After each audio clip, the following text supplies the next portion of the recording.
ओम शांति। पूर्व जन्म का अद्भुत विज्ञान।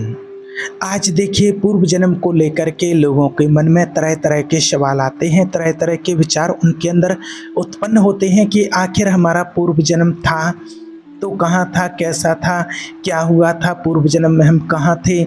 और फिर और कुछ जो लोग हैं वो और तरह तरह की बातें इसी के अंदर उनके अंदर उत्पन्न होती हैं, तरह तरह की भ्रांतियाँ लाते हैं कि पूर्व जन्म में हम कौन थे, किस योनि में थे, कहाँ थे, क्या बने थे। ऐसी तरह तरह की बातें उनके अंदर आती हैं। तो देखिए, पूर्व जन्म का विज्ञान एक ठोस सच्चाई है। पूर्व जन्म के बारे में भारत में ही नहीं, दुनिया भर में जहाँ आधे लोग पूर्व जन्म पर विश्वास करते हैं और वहीं आधे लोग आज भी उसको एक संदर्भ की, एक किसी भ्रांति की दृष्टि से इसको देखते हैं और कोई कोई इस पर बिल्कुल ही यकीन नहीं करते हैं। लेकिन पूर्व जन्म की सच्चाई जानने के लिए आज आपके लिए ये वीडियो आप तक पहुंचा रहे हैं और इसको आपने अच्छे से समझ लिया, जान लिया तो आप भी पूर्व जन्म पर विश्वास करने लगेंगे कि आपका भी पूर्व जन्म था और आपका भी पुनर्जन्म हुआ है। तो देखिए, पूर्व जन्म को लेकर के आज हम वैज्ञानिक दृष्टिकोण से भी बात करेंगे। वैज्ञानिक दृष्टिकोण उसे कहते हैं जो किसी भी विषय के बारे में तब तक अपनी कोई राय कायम नहीं करते जब तक उस विषय की गहराई में जाकर उसका अध्ययन करके उसकी सच्चाई को पूरी तरह से जान नहीं लेते हैं। इसलिए वैज्ञानिक लोगों की बातों को लोग सही मानते हैं और जिस चीज़ के बारे में जानते नहीं, जिस चीज़ की गहराई में कभी गए नहीं हो, उसके बारे में चर्चा करना ही सही नहीं होता है। और आजकल लोग भी ऐसा ही करते हैं। कभी तो कुछ लोग होते हैं जो इस वैज्ञानिक की गहराई में कभी उतरते नहीं हैं, जानते भी नहीं हैं, बस ऊपरी ऊपरी तौर पर वो उसको कंडम कर लेते हैं या फिर उसको मान भी लेते हैं। तो दोनों चीज़ें यहाँ पर गलत हो जाती हैं। अगर आप ऐसे ही मान लेते हैं तो भी गलत है और अगर आप ऐसे ही नहीं मान लेते हो तो भी गलत है। और आज तक परमात्मा ने हमें पूर्व जन्म के बारे में स्पष्ट करके साफ साफ शब्दों में स्पष्ट बताया है। कैसे आत्मा पुनर्जन्म लेने के लिए आती है, उस आत्मा का जन्म होता है, फिर उसके बाद मृत्यु होती है, उसके बाद वो कहाँ जाती है, कैसे आती है, उसके बारे में विस्तार से और भी कई वीडियो बनाए हुए हैं। और अगर वैज्ञानिक तरीके पर देखा जाए तो आज हम देख रहे हैं कि पूर्व जन्म में लेने वाले यानी कि पास्ट लाइफ रिग्रेशन करने वाले कितने ही डॉक्टर हैं जिन्होंने हजारों लोगों का पास्ट लाइफ देखा है और वो डॉक्टर इस वैज्ञानिक तकनीकी के आधार पर दावे के साथ अपनी राय भी पेश करते हैं, क्योंकि उनके पास 2-4 लोगों या 10-20 लोगों का नहीं, हजारों लोगों का उनके पास अनुभव होता है और ऐसा प्रैक्टिकल डॉक्टरों ने बताया है और इस विषय को उन्होंने पूरी तरह से गहराई से जानने का पूरा प्रयास स्पष्ट रूप से किया है। और जो विश्वास नहीं रखते हैं कि हमारा पुनर्जन्म था या पूर्व हुआ है या पूर्व जन्म था या पूर्व जन्म में हम कोई जानवर नहीं मनुष्य थे, तो आज आप इस वीडियो को अच्छे से देखिए और समझिए तो आपको भी स्पष्ट हो जाएगा। तो आपको यकीन हो जाएगा कि हम किसी प्रकार की कोई मनगढ़ंत कहानियाँ नहीं सुनाते, लेकिन एक हकीकत जैसी है, जैसा होता है उसका ही आपको बयान करते हैं। तो देखिए, आपको बता दें कि पूर्व जन्म एक ठोस विज्ञान है और इस विज्ञान में जो कुछ भी आज तक अनुभव किया है वो आज आपके साथ शेयर करेंगे। तो सबसे पहले तो स्पष्ट बात बता दें, क्योंकि जो परमात्मा ने तो हमें स्पष्ट रूप से बताया है कि आत्मा 84 जन्म लेती है, आत्मा किसी और योनि में नहीं भटकती है, आत्मा का पुनर्जन्म मनुष्य योनि में ही होता है, कहीं और उससे जाने की आवश्यकता नहीं होती है, ना किसी और योनि में जाते हैं। लेकिन इस बात पर विश्वास वही करते हैं जो ब्रह्मा कुमारी संस्था में आते हैं, जिन्होंने 7 डेज का कोर्स किया होता है, वही लोग इस बात पर यकीन करते हैं, उनको विश्वास होता है। लेकिन जो लोग संस्था से नहीं जुड़े हुए हैं या जिनको इस चीज़ के बारे में नहीं पता है, तो उन लोगों के लिए क्या होता है, विश्वास नहीं होता है उन बातों पर। तो वो लोग विश्वास करते हैं ठोस सबूत के साथ, एक वैज्ञानिक तकनीकी के आधार पर। उनको कुछ प्रूफ मिलना चाहिए तभी वो इस सच्चाई को स्वीकार करते हैं। तो आज आपको वैज्ञानिक तकनीकी के आधार पर जो डॉक्टरों ने रिसर्च किए हैं वो ही आज आपके सामने आपको बताने का प्रयास करते हैं। तो देखिए पूर्व जन्म के कुछ अनुभवों से स्पष्ट हुआ है कि हम किसी भी जानवर की योनि से नहीं आते हैं। हमारे शास्त्रों में, कुरानों में ये मान्यता है कि हम पूर्व जन्म में या आने वाले हम जो जन्म है उसमें हम पशु योनि से आते हैं या फिर यह जन्म लेते हैं। परंतु अब तक पूरी दुनिया भर के मेडिकल रिसर्च विशेषज्ञ जो भी हैं और उन डॉक्टरों के अनुभवों के आधार पर ये निश्चित रूप से उन्होंने सिद्ध कर करके बताया है कि हम मनुष्य से मनुष्य योनि में ही जन्म लेते हैं। हाँ, कभी हम स्त्री के स्वरूप में होते हैं या कभी हम पुरुष के स्वरूप में होते हैं।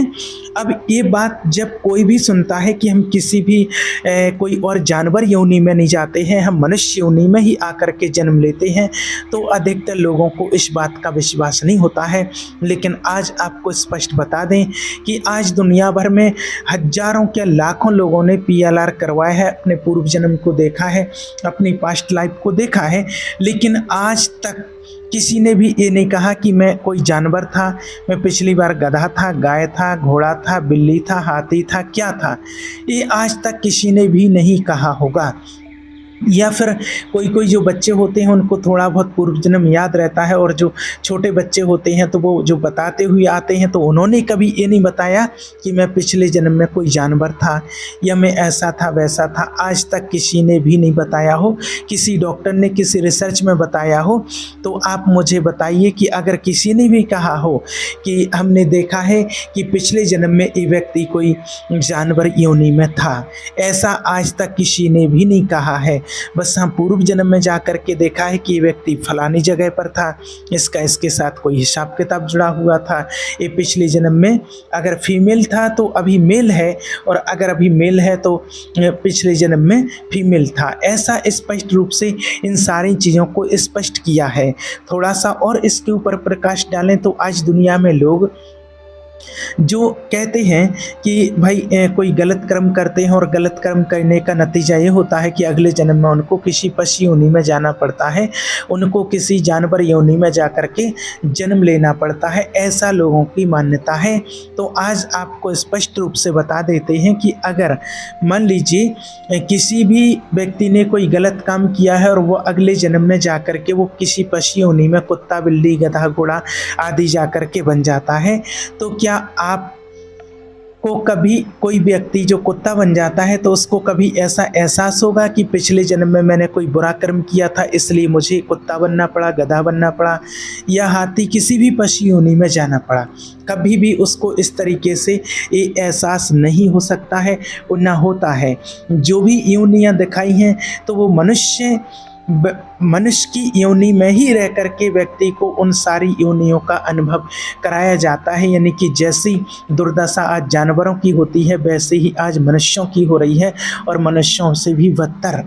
आज इंसान जितना दुखी है उतना कोई जानवर दुखी नहीं है। आज जो भी आज स्पष्ट रूप से जो कहानी बताई गई है जानवरों की कि कुत्ता जैसे बनोगे, कुत्ता जैसे भटकोगे, गधा बनोगे, हाथी बनोगे, घोड़ा बनोगे, तो ये सारी क्रिया अभी मनुष्य कर रहा है। कुत्ते का काम है रोटी के लिए द्वारे द्वारे पर भटकना, तो इंसान आज एक एक रोटी के लिए द्वारे द्वारे पर भटकता है। पहरा देना पहले कुत्तों का काम होता था, आज पहरे पर कोई उनके जो गाइड होते हैं वो बैठे रहते हैं। तो आज ये सारी चीज़ें हम स्पष्ट रूप से देख रहे हैं। गधे का काम बोझा ढोना, तो आज वो भी इंसान काम कर रहा है। तो स्पष्ट रूप से देखिए ये देखा गया है कि किसी भी व्यक्ति को, किसी भी इंसान को किसी और योनि में नहीं जाना पड़ता है, मनुष्य योनि में ही इतना दुखी है, क्योंकि दुख भोगने के लिए ही लोग जाते हैं। तो फिर किसी और योनि में जाने की ज़रूरत नहीं है। और स्पष्ट रूप से आपको एक चीज़ और बता दें कि अगर जो लोग मानते हैं कि हाँ पशु योनि में जाते हैं, तो एक मिनट के लिए आपकी बात मान लेते हैं कि हाँ आप और किसी पशु योनि में जाते हैं। अब यहाँ पर किसी व्यक्ति ने कोई गलत काम किया है और वो गलत काम करके व्यक्ति फिर उसको 84 लाख योनियों में जाना है, ऐसा लोगों का मानना है। तो जब व्यक्ति 84 लाख योनि में जाएगा, कभी कुत्ता बनेगा, कभी कीड़ा बनेगा, कभी कुछ बनेगा, कभी कुछ बनेगा, और वो सारी योनियों में अपने किए हुए पाप का प्रायश्चित करके, यानी कि फल भोग करके, दुख और कष्ट भोग करके वो आता है, तो फिर उसको यहाँ पर तो अच्छा सुकून भरा जीवन मिलना चाहिए, अच्छा जन्म मिलना चाहिए, लेकिन यहाँ पर इंसान सुखी नहीं है।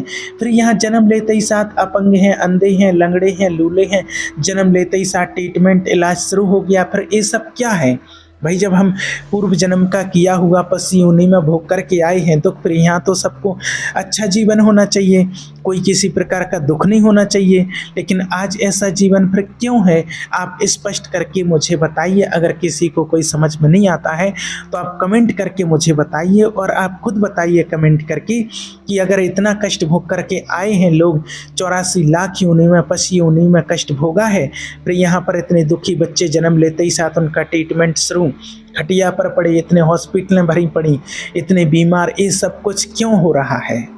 तो इससे स्पष्ट होता है कि हम यहाँ का किया हुआ मनुष्य जीवन का जो कर्म है वो हमें अगले जन्म में भोगना पड़ता है। यहाँ पर जो किया है उसका फल हमें भोगना ही पड़ता है और किसी योनि में नहीं जाना पड़ता है। तो मनुष्य योनि में ही जन्म लेता है। बस हाँ, कभी हम स्त्री के स्वरूप में होते हैं, कभी पुरुष के स्वरूप में होते हैं। बस ये स्पष्ट है, हमारा लिंग हर जन्म में बदलता रहता है।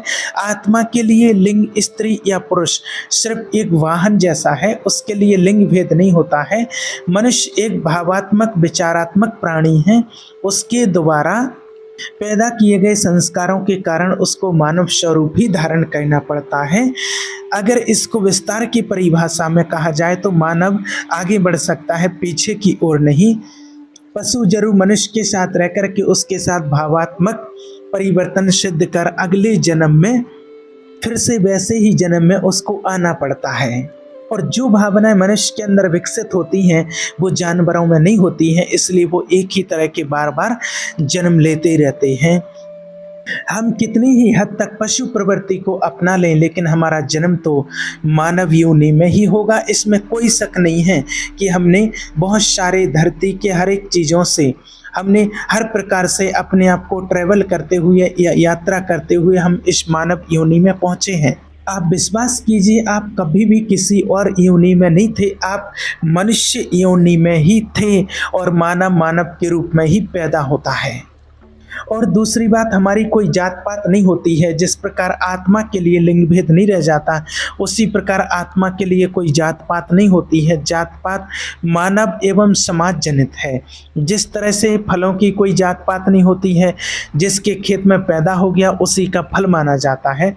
हिंदू के खेत में पैदा हो गया तो हिंदू का आम, मुसलमान के खेत में पैदा हो गया तो मुसलमान का आम। हर खेती वाला अपना अपना लेवल बाद में लगाता है। हम अपने आप को कोई भी छोटी बड़ी जाति का मान लें, परंतु जो सच्चाई है कि हम हर एक जन्म में अलग अलग जातियों से गुजर कर आ रहे होते हैं। अब जो जिस धर्म में जन्म ले लेता है, कोई मुसलमान, कोई हिंदू, कोई मद्रासी, कोई चाइनीज़, तो कहीं पर भी आपकी सारी धारणाएं, आपकी सारी मान्यताएं, आपके सारे भेदभाव, आपकी सारी जात पात सब ऊंच नीच धरी की धरी रह जाती है। और ये सारी क्रिया हर धर्म में बदल जाती है। आप ना तो हिंदू हैं, ना मुसलमान हैं, ना शूद्र हैं, ना ब्राह्मण हैं, आप तो केवल एक शुद्ध पवित्र आत्मा हैं। और जिस आत्मा से हमारी घनिष्ठता होती है वो हर जन्म में हमारे आसपास फिर से जन्म लेकर के आ जाती है। प्यार और घृणा देखिए अपने आप को दोहराता है। अगर आप किसी के साथ गहरे प्रेम में या घृणा में थे तो आपके साथ वो वापस किसी न किसी रूप में आएगा ही। अगर हम किसी से बहुत प्यार करते हैं, संबंध चाहे जो हो, माता पिता, पुत्र पुत्री, दोस्त, नौकर, पड़ोसी या गुरु का भी हो, आत्मा हमारे आसपास ही वो आकर के किसी रूप में आकर के हमें लाभ दे रही होती है। कई बार एक ही संबंध कई जन्मों में फिर से दोहराए जाते हैं। जैसे कईयों के पति या पत्नी हर जन्म में वही हो सकते हैं, कईयों के वही पुत्र और पुत्री बन जाते हैं और ये चलता रहता है, परंतु एक घनिष्ठ प्रेम होने पर ही आते हैं। कईयों के दादाजी पत्नी के रूप में जन्म लेते हैं, कईयों के पति पुत्र बनकर के जन्म लेते हैं, कईयों के विश्वास पात्र नौकर बहुत अच्छे दोस्त के रूप में जन्म लेते हैं। कईयों की पत्नी अगले जन्म में माता बन करके आ जाती है। कई बार हमारी अपनी ही पुत्री हमारी माँ बन करके आ जाती है किसी और जन्म में। कई बार पिछले जन्म का बेटा हमारे इस जन्म में भाई या बाप हो सकता है। इस तरह रिश्तों के अजीब और गरीब बदलाव हमारे कर्मों के अनुसार हर जन्म में बदलते रहते हैं। अगर हम किसी के साथ बहुत ज़्यादा नफ़रत करते हैं तो वो संबंध भी एक दूसरे के आसपास पहुंच जाते हैं और हमें बदले की आग में जलने के कारण नुकसान पहुंचाते हैं। आत्मा स्वयं नहीं जानती है कि वो ऐसा क्यों कर रही है या फिर उसके साथ ऐसा क्यों हो रहा है। या तो हम कर्मफल चुका रहे होते हैं या फिर हम कर्मफल भोग रहे होते हैं। इसलिए संभल कर जिएं। कुछ संबंध ऐसे होते हैं जो एक साथ कभी नहीं लौटते हैं। जैसे कोई पति पत्नी ऐसे ही जीते हैं जैसे पत्नी रूपी गाय घर में बंधी है या पति नामक जीव विचरण घर में करता रहता है। बस ऐसे संबंध जिसमें कोई गहराई नहीं होती है, प्रेम नहीं होता है और वो फिर से इतने आकर्षित नहीं होते हैं। और एक इस सत्य को आप बिल्कुल निश्चित रूप से सत्य मान लीजिए कि हमारी मृत्यु कभी नहीं होती है, हम कभी नहीं मरते हैं। हम सिर्फ बस अपना शरीर बदलते रहते हैं, कपड़ा बदलते रहते हैं। पूर्व जन्म से ये स्पष्ट हो जाता है कि हम सच में कभी नहीं मरते हैं। शरीर हमारा बदलता रहता है, हमारी पैकिंग बदलती रहती है। जो भी पूर्व जन्म में जिन्होंने देखा है तो वो स्पष्ट रूप से देख लेते हैं कि उनकी स्वाभाविक या किसी रोग के कारण अकस्मात मृत्यु हो गई है। उसका शरीर जमीन पर पड़ा हुआ है, उसके परिवार वाले लोग रो रहे हैं, उसके शरीर को जला रहे हैं और वो शरीर से निकल करके अनुभव करता है कि वो एक सूक्ष्म आत्मा है जिसका कोई मानवीय आकार नहीं है और वो किसी गहरे प्रकाश में जाता है। उसके बाद वो फिर अपने संस्कारों के अनुकूल किसी परिवार में फिर से जन्म ले रहा है। पिछले जन्म में उसका नाम कुछ और होता है और इस जन्म में उसका नाम कुछ और हो जाता है। इस तरह हमारे साथ हर जन्म के संस्मरण हमारे साथ पूरी तरह मौजूद रहते हैं। वर्तमान जीवन के आधार पर हमारा भविष्य का जन्म भी निश्चित हो जाता है।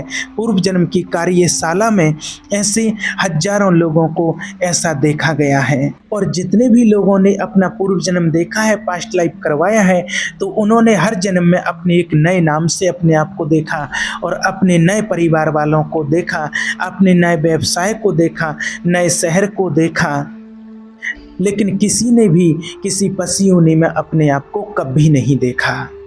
और इस पूर्व जन्म के ज्ञान को जानने से आपको क्या प्राप्ति होती है? जब आप इस ज्ञान को समझते हैं जो परमात्मा ने हमें दिया है, स्पष्ट रूप से जब इस चीज़ को आप समझ लेते हैं तो इससे मृत्यु का भय दूर हो जाता है और मृत्यु का भय आपके अंदर से समाप्त हो जाता है। कई आध्यात्मिक सत्य स्पष्ट हो जाते हैं, रहस्य के पर्दे खुल जाते हैं, आत्मा का स्वरूप आप देख लेते हैं और मुख्य रूप से इस ज्ञान को जानने की जो वजह है जो परमात्मा ने हमें दिया है कि आत्मिक ज्ञान, इसके लिए सबसे बड़ी वजह है कि इस जन्म में कई शारीरिक या मानसिक या आर्थिक कष्टों के कारण जानने के लिए किए जाते हैं। हमारे कई तरह के भय, हमारे ज्ञान, टैलेंट और आकर्षण, हमारे चुनाव पूर्व जन्म के आधार पर ही होते हैं। इसके बाद पूर्व जन्म में सब लोग अपनी आत्मा का प्रत्यक्ष रूप से दर्शन कर लेते हैं कि क्या सचमुच आत्मा होती है और आत्मा होती है तो कैसी होती है, क्या उसका स्वरूप होता है, क्या आत्मा के पास सोचने की शक्ति होती है, क्या हम स्वर्ग या नरक में जाते हैं, क्या हमें ऊपर कोई अन्य आत्माएं मिलती हैं। ऐसे अनेकों सवाल सबके दिमाग में जरूर उठते होंगे और इन अनसुलझे सवालों की गुत्थियों को खोलता है ये परमात्मा का ईश्वरीय ज्ञान। और जिसने इस परमात्मिक ज्ञान को अपने जीवन में अपना लिया है उसने स्पष्ट रूप से अपनी आत्मा का अनुभव कर लिया है, जिसके लिए कई लोग इसके लिए संत महात्मा तपस्या भी करते रहते हैं वर्षों तक इसके लिए। और अधिकतर सभी पंडित, पुरोहित, पादरी, संत महात्माओं ने न कभी इस आत्मिक स्वरूप का दर्शन किया है और ना कभी इसके बारे में वो कभी जानने की कोशिश करते हैं। उनका प्रत्यक्ष कोई अनुभव नहीं हो पाता है। अब तक जितने भी लोगों ने अपने आत्मिक स्वरूप में जाकर के अपनी आत्मा को देखा है, तो उन सभी का एक जैसा ही अनुभव होता है कि आत्मा एक बिल्कुल शुद्ध, पवित्र, उज्ज्वल, सफ़ेद स्वरूप में होती है, जिसका कोई विशेष आकार नहीं होता है। थोड़ी बहुत पॉइंट ऑफ लाइट उसकी झलक मानवीय आकार की तरह होती है। जो आत्मा को अनुभव करता है वो अपने आप को निर्भर, वजन रहित महसूस करता है। और शरीर छोड़ने के बाद भी आत्मा हर घटना को देख रही होती है, स्पष्ट पहचान करती है, आवाज़ें सुनती है। आत्मा के इसी अनुभव को साक्षी दृष्टा यानी कि देखने वाली तत्व कहा गया है। कितने शरीर हमारे नष्ट होते रहते हैं और पैदा होते रहते हैं, परंतु जिसे कोई जला नहीं सकता है, जिसे कोई नष्ट नहीं कर सकता है, इसको ही हम परम तत्व आत्मा कहते हैं। एक बात और बता दें कि आसमान में किसी भी प्रकार से पूर्व जन्म में कोई आत्माएं नहीं मिलती हैं। अब तक जितने भी लोगों ने अपना स्पष्ट रूप से आत्मिक स्वरूप देखा है, या जो डॉक्टरों के माध्यम से जिन्होंने अपना पूर्व जन्म देखा है, तो उन्होंने किसी भी अपने पूर्वज को आकाश में या किसी भी आत्मा से मिलने की कभी कोई जानकारी नहीं दी। हो सकता है अब तक जितने लोगों से भी, डॉक्टरों से भी जानकारी ये प्राप्त करने की जो कोशिश की गई है, उन्होंने ऊपर जाकर के किसी से मिलने की या कोई बात दोहराई नहीं है। उन्होंने केवल एक प्रकाश की सुरंग, एक अविरुक्त यानी कि जो अपने शब्दों से ना बयां करने का आनंद और एक महान शांति को ही बताया है, जो परमात्मा का स्वरूप होता है। तो इससे ये स्पष्ट होता है कि हमें ऊपर कोई मिलता तो नहीं है और ना कोई हमारा ऊपर इंतजार कर रहा होता है, और ऊपर कोई भी स्वर्ग, नरक या मोक्ष धाम नहीं है। ये भी स्पष्ट रूप से बताया गया है, देखा गया है। पूर्व जन्म में जाने से, अपने आत्मिक स्वरूप का ज्ञान प्राप्त करने से ये भी स्पष्ट हो जाता है कि ना तो ऊपर कोई स्वर्ग में जाता है और ना ही कोई नरक में जाता है, ना कोई वहाँ पर यमराज बैठे हैं और ना कोई चित्रगुप्त है। हाँ, चित्रगुप्त का अर्थ गुप्त चित्र, यानी कि आज तक जो भी आपने सही गलत देखा या किया या सुना, उसका संपूर्ण विवरण गुप्त चित्र के रूप में आपकी आत्मा के ऊपर संस्कार के रूप में चित्रित और वो अंकित होता है, और इसी संस्कारों के अनुरूप हमारा अगला जन्म स्वर्गमय या नरक ये होता है। ये स्वर्ग या नरक हम एक जन्म नहीं, अनेकों जन्म तक हम भोगते रहते हैं, और ये भुगतान हम करते रहते हैं जब तक हम जीवन के सत्य के प्रति जागते नहीं हैं और जगाने वाले ईश्वर के, परमात्मा के संपर्क में नहीं आते हैं। देखिए, ना तो लेने के लिए कोई यमराज आते हैं और ना ही लेने के लिए कोई भगवान। अगर कोई दावा करता है तो वो सरासर काल्पनिक झूठ का सहारा ले रहा होता है। इसका कोई भी वैज्ञानिक आधार नहीं है। आत्मा अपने ठीक कर्मों के अनुसार उच्च स्तर या निम्न स्तर पर घूमती रहती है। ऊपर ना तो कोई वैकुंठ धाम है और ना कोई ही स्वर्ग, नरक या मेनकाओं अप्सराओं वाला कोई स्वर्ग है या सुरापान कोई स्वर्ग है। आपके अच्छे और बुरे कर्म और विचार और उनके संस्कार ही अपने आप में भयंकर नरक हैं या महा आनंद का स्वर्ग है। जब भी हम क्रोध, दोष, जलन, अहंकार, ईर्ष्या, निराशा में होते हैं तो हम नरक की आग में जल रहे होते हैं। और ये आग आपको सिर्फ अभी नहीं जलाती है, ये आपको भविष्य में भी जलाती रहती है, अगले जन्म में भी जलाती है। और जब भी हम प्रेम, करुणा और मस्ती, दान, सेवा, भक्ति, प्रार्थना, प्रेम, ध्यान, आत्मीयता में होते हैं तो हम समझो कि स्वर्ग में होते हैं। और यही संस्कार हमारे अंदर पड़े रहते हैं और यही हमें अगले जन्म में काम में आते हैं और अगले जन्म में इसके फल हमें ज़रूर मिलते रहते हैं। स्वर्ग नरक का चुनाव आपको जागकर करना होगा और परमात्मा को आपको पहचानना होगा। तो एक बार इस ईश्वरीय ज्ञान को आप जरूर प्राप्त कीजिए और अपने आत्मिक स्वरूप का दर्शन कीजिए और इस ज्ञान का पूरा लाभ उठाइए और जानिए कि शरीर और मन आप नहीं हैं, आप केवल इसके ड्राइवर हैं। इस जन्म के संस्कारों के बगैर ना तो आपको कोई हानि पहुंचा सकता है और ना ही कोई आपको लाभ। तो आपका इस चीज़ के लिए जब तक स्वयं का अनुभव नहीं होगा तब तक आपके जीवन में कोई रूपांतर नहीं आएगा। तो अगर स्वयं का अनुभव करना है तो एक बार आप परमात्मा का ईश्वरीय ज्ञान ज़रूर प्राप्त कीजिए। तो आप समझ पाएंगे कि आपका जीवन वास्तव में कितना नियम से चल रहा है। सब कुछ यहाँ नियम से चलता है। तो आपके अंदर की सारी भ्रांतियाँ खत्म हो जाएंगी। ठीक है। ओम शांति।